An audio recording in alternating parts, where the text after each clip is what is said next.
সবাইকে স্বাগত এশিয়ান দেশ সংবাদে। দর্শক, পুরো সংবাদ জুড়ে আপনাদের সঙ্গে আছি আমি আনোয়ার রাজ। এবার বিস্তারিত। মানিকগঞ্জের সাটুরিয়া উপজেলায় কাঁঠাল গাছকে কাটাকে কেন্দ্র করে হত্যার ঘটনায় সেনা সদস্যকে আটক করেছে পুলিশ। অভিযোগ রয়েছে, সেনা সদস্য হোসেন মিয়া সরকারি ছুটিতে বাড়িতে আসলে কাঁঠাল গাছ কাটা নিয়ে চাচার সাথে বিরোধ সৃষ্টি হয়। এক পর্যায়ে সেনা সদস্য হোসেন মিয়া তার স্ত্রী ফাতেমা আক্তার ও সহযোগী পাশান আলী মিলে ফজল হককে আঘাত করেন। পরে ফজল হক চিকিৎসাধীন অবস্থায় ঢাকা মেডিকেল কলেজ হাসপাতালে মারা যান। এ বিষয়ে ভুক্তভোগী পরিবার সাটুরিয়া থানায় হত্যা মামলা দায়ের করে। সাটুরিয়া থানার ভারপ্রাপ্ত কর্মকর্তা মোহাম্মদ শাহিনুল ইসলাম জানান, এই ঘটনায় হত্যা মামলা দায়ের হয়েছে। বিজ্ঞ আদালত সেনা সদস্য হোসেন মিয়াকে জামিন না দিয়ে জেল হাজতে প্রেরণ করে।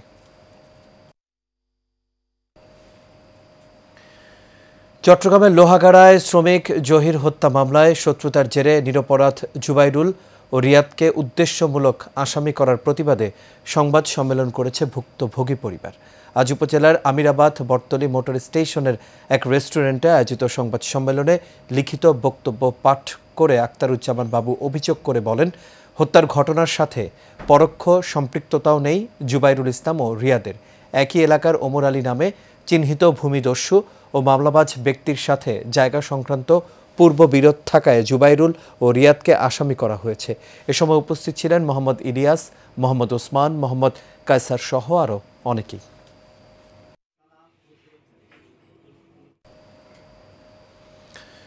হবিগঞ্জের বানিয়াচং আদর্শ উচ্চ বিদ্যালয়ের প্রধান শিক্ষক পারভিন আক্তার, সহকারী প্রধান শিক্ষক শিরিন আক্তার ও সহকারী শিক্ষক নানু মিয়ার দুর্নীতির প্রতিবাদ করায় ছাত্রদের ওপর হামলা চালিয়েছে শিক্ষকদের স্বজনরা। এতে 3 শিক্ষার্থী আহত হন। পরে তাদের উদ্ধার করে বানিয়াচং উপজেলা স্বাস্থ্য কমপ্লেক্সে ভর্তি করা হয়। শিক্ষার্থীরা জানায়, ফ্যাসিস্ট আওয়ামী লীগের নিয়োগকৃত প্রধান শিক্ষক পারভিন আক্তার, সহকারী প্রধান শিক্ষক শিরিন আক্তার ও সহকারী শিক্ষক নানু মিয়া প্রভাব খাটিয়ে বিদ্যালয়টি নিজেদের মতো পরিচালনা করছেন। ফ্যাসিস্ট আমলে বিদ্যালয়ের উন্নয়ন সহ বিভিন্ন খাত থেকে প্রায় 7 কোটি 60 লাখ টাকা আত্মসাৎ করেছেন বলে অভিযোগ রয়েছে। এছাড়া তাদের বিরুদ্ধে প্রয়োজনীয় ব্যবস্থা নেওয়ার দাবিতে প্রতিবাদ সভার আয়োজন করেন শিক্ষার্থীরা। এ সময় হামলা চালানো হয়। আগামী জাতীয় সংসদ নির্বাচনকে সামনে রেখে কুমিল্লার বুড়িচং ব্রাহ্মণপাড়ায় প্রচারণায় ব্যস্ত সময় পার করছেন হাজী মোহাম্মদ জসিমউদ্দিন। কিছুক্ষণ আগে সবশেষ সংবাদ জানিয়েছেন সহকর্মী আশিকুর রহমান রাসেল। নির্বাচনকে কেন্দ্র করে কুমিল্লার বুড়িচং উপজেলা অর্থাৎ বুড়িচং ব্রাহ্মণপাড়া যে 5 আসন রয়েছে, সেই 5 আসনের মধ্যে প্রার্থী এবং সমর্থকরা যারা রয়েছেন তারা কিন্তু এই মুহূর্তের মধ্যে মাঠের মধ্যে মিটিং নিয়ে কিন্তু ব্যস্ততম সময় পার করছেন। আমার সাথে এই মুহূর্তে রয়েছেন একজন যুবদল নেতা জনাব মোহাম্মদ জালালউদ্দিন ভাই। আমরা একটু আপনার সাথে কথা বলতে চাই যে আগামী নির্বাচন নিয়ে আসলে আপনাদের প্রস্তুতি কেমন? ধন্যবাদ ভাই। কুমিল্লা 5 বুড়িচং ব্রাহ্মণপাড়ায় আমাদের নির্বাচনী এলাকা। এটা হচ্ছে আমাদের হাজী জসিমউদ্দিন জসিম ভাই, যিনি দীর্ঘ 17 বছর ধরে আন্দোলন সংগ্রাম রাজপথে থেকে পেশি সরকার হাসিনার যত সব আন্দোলন নেতৃত্ব দিয়েছে এবং যার হাত ধরে কুমিল্লা 5 বুড়িচং ব্রাহ্মণপাড়া আজ বিএনপি সচ্ছল চালিকা শক্তি গড়ছে এবং আমরা জসিম ভাইকে আগামী জাতীয় সংসদ নির্বাচনে এমপি হিসাবে দেখতে চাই। দেশনায়ক তারেক রহমান যেভাবে হাজী জসিমউদ্দিন জসিম ভাইয়ের হাতে দায়িত্ব দিয়েছিল কুমিল্লা দক্ষিণ জেলা, বর্তমান কুমিল্লা 5 আসন আমরা চাই হাজী জসিমউদ্দিন জসিম ভাইকে এমপি হিসাবে দেখতে।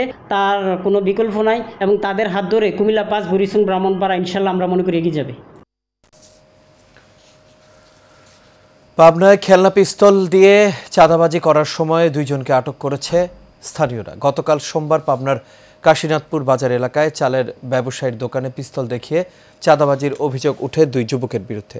ব্যবসায়ীর দাবি, ওই 2 যুবক পিস্তল দেখিয়ে চাঁদা দাবি করলে এলাকাবাসী ধাওয়া দিলে পালানোর চেষ্টা করলে তাদেরকে ধরে গণধোলাই দিয়ে পুলিশের হাতে তুলে দেওয়া হয়। আটককৃতদের বাড়ি উপজেলার পান্ডুরিয়া গ্রামে। আটককৃতদের বিরুদ্ধে দ্রুত আইনে চাঁদাবাজি মামলা হয়েছে বলে জানান পুলিশ। নরসিংদী রায়পুরা আঞ্চলিক সড়কের আমিরগঞ্জ রেল স্টেশন এলাকায় যানজটে চরম ভোগান্তি পোহাতে হচ্ছে জনগণকে। এই অংশে সড়ক প্রস্তুতকরণের কাজ 70% শেষ হলেও থমকে গেছে অবৈধ স্থাপনার কারণে। ঠিকাদারি প্রতিষ্ঠান রানা বিল্ডার্স জানিয়েছে, অবৈধ দখলদারদের কারণে কাজ করতে পারছে না তারা। অবৈধ স্থাপনা ভাঙচুর করতে গেলেই এমন হুমকি ধমকি দিচ্ছেন জমির মালিকরা, এমনকি বাধাও দিচ্ছেন। এ নিয়ে সড়ক বিভাগ, ঠিকাদারি প্রতিষ্ঠান ও জমির মালিকদের মধ্যে পাল্টাপাল্টি অভিযোগ উঠেছে জেলা প্রশাসকের দপ্তরে।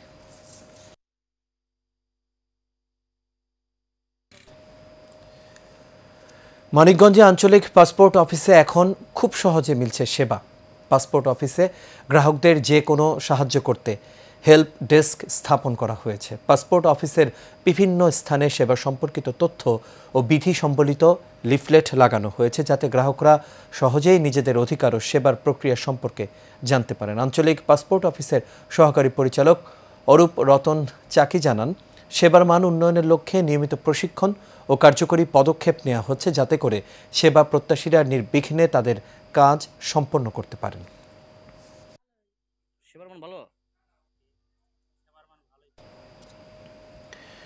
গাজীপুরের শ্রীপুরের মালিকের সম্পত্তি বিক্রি করে পাওনা বেতন পরিশোধের দাবিতে সংবাদ সম্মেলন করেছে ভার্ড কম্পোজিট টেক্সটাইল লিমিটেড এবং সাভারের ডার্ট গ্রুপের শ্রমিকরা। গাজীপুরের চান্দনা চৌরাস্তায় এই সংবাদ সম্মেলন করেন তারা। ডার্ট কম্পোজিট টেক্সটাইল লিমিটেডের ডেপুটি ম্যানেজার সুনীল ঘোষ শ্রমিকদের পক্ষে লিখিত বক্তব্যে জানান, গত 22 নভেম্বর মালিকের নিয়ন্ত্রণ বহির্ভূত কারণ দেখিয়ে দীপ্ত অ্যাপারেলস ডার্ট গ্রুপের 5 প্রতিষ্ঠানে 14,000 শ্রমিককে বের করে দিয়ে কারখানা বন্ধ ঘোষণা করেন। শ্রমিকদের পাওনাদি পরিশোধ করতে মালিকদেরকে নির্দেশনা দেয়া হলেও মালিক পালিয়ে থাকায় তা বাস্তবায়ন হয়নি।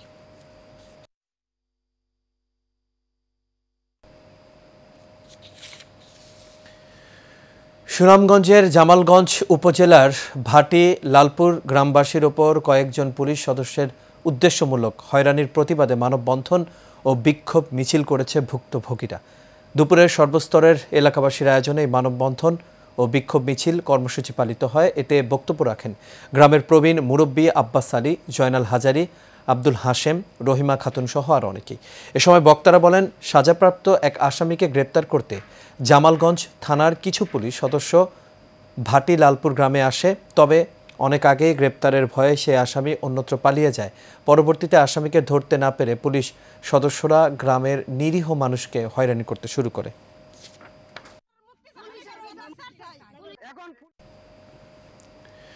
সুনামগঞ্জের জামালগঞ্জে সালিসি শামসুল হকের ওপর চাঁদা দাবির মিথ্যা অভিযোগের প্রতিবাদে মানববন্ধন ও বিক্ষোভ মিছিল অনুষ্ঠিত হয়েছে। উপজেলার সেলিমগঞ্জ শরীফপুর এলাকাবাসীর উদ্যোগে সেলিমগঞ্জ বাজার পয়েন্টে এই মানববন্ধন ও বিক্ষোভ কর্মসূচি পালিত হয়। এতে বক্তব্য রাখেন সালিস ব্যক্তিত্ব মোহাম্মদ শামসুল হক, শরীরপুর জামে মসজিদের ইমাম মাওলানা বিলাল আহমদ, মোহাম্মদ নুরুল ইসলাম, আলাউদ্দিন ফিরোজ মিয়া প্রমুখ।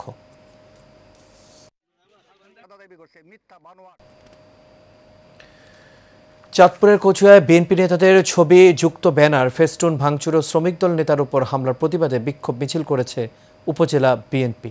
শনিবার রহিমানগর বাজারে বিএনপির চেয়ারপারসন, ভারপ্রাপ্ত চেয়ারম্যান ও সাবেক শিক্ষা প্রতিমন্ত্রী আনম এহসানুল হক মিলনের ছবি সম্বলিত ব্যানার ও ফেস্টুন ভাঙচুর এবং মাহবুব আলম খোকন নামে এক শ্রমিক দল নেতার উপর হামলার ঘটনা ঘটে। এর প্রতিবাদে সোমবার একই এলাকায় বিক্ষোভ মিছিল ও প্রতিবাদ সমাবেশের আয়োজন করে স্থানীয় বিএনপি ও সহযোগী সংগঠনের নেতাকর্মীরা। সমাবেশে বক্তব্য রাখেন উপজেলা বিএনপির সহ সভাপতি জাহাঙ্গীর আলম ফারুকী, কচুয়া উত্তর অঞ্চল বিএনপির সাধারণ সম্পাদক ইউসুফ মিয়াজি সহ আরও অনেকে।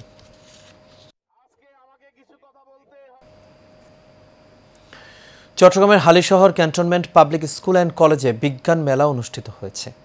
মেলার উদ্বোধন করেন প্রতিষ্ঠানের পরিচালনা পর্ষদের সভাপতি ব্রিগেডিয়ার জেনারেল আফ মোহাম্মদ আতিকুর রহমান।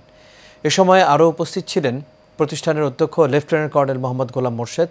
মেলায় চট্টগ্রাম শহরের 10টি শিক্ষা প্রতিষ্ঠানের তৃতীয় থেকে দ্বাদশ শ্রেণীর শিক্ষার্থীরা 180টি প্রজেক্ট উপস্থাপন করে। এতে বিচারক ছিলেন চট্টগ্রাম প্রকৌশল ও প্রযুক্তি বিশ্ববিদ্যালয়ের রসায়ন বিভাগের অধ্যাপক ডক্টর AH রাশেদুল হোসেন সহ আরও অনেকেই।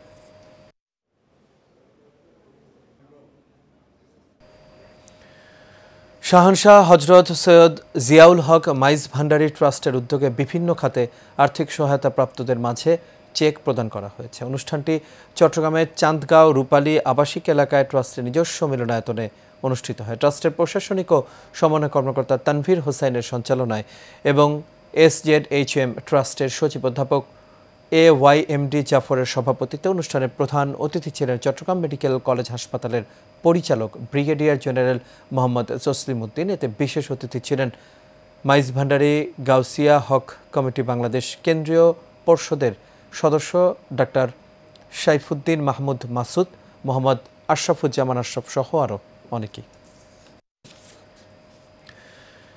নরসিংদী রায়পুরায় দুর্গম চরাঞ্চলের বাঁশগাড়ি কলেজের আয়োজনে বৃক্ষরোপণ করা হয়েছে। পরে এক আলোচনা সভা অনুষ্ঠিত হয়।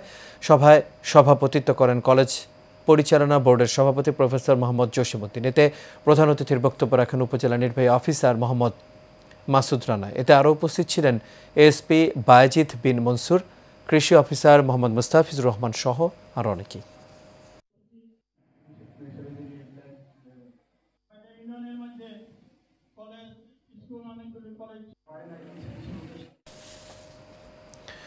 মাদকমুক্ত সমাজ গঠনে খেলাধুলার বিকল্প নেই।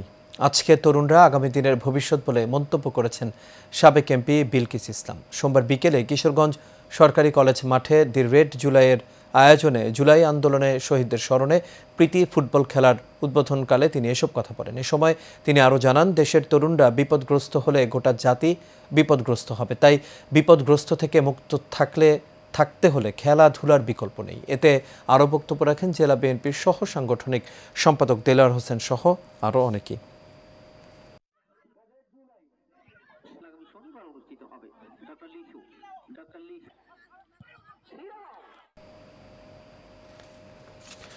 দর্শক, এই ছিল আমাদের এখনকার আয়োজনে। আমাদের পরবর্তী সংবাদ দেখার আমন্ত্রণ রইল। এতক্ষণ সাথে থাকার জন্য সবাইকে ধন্যবাদ।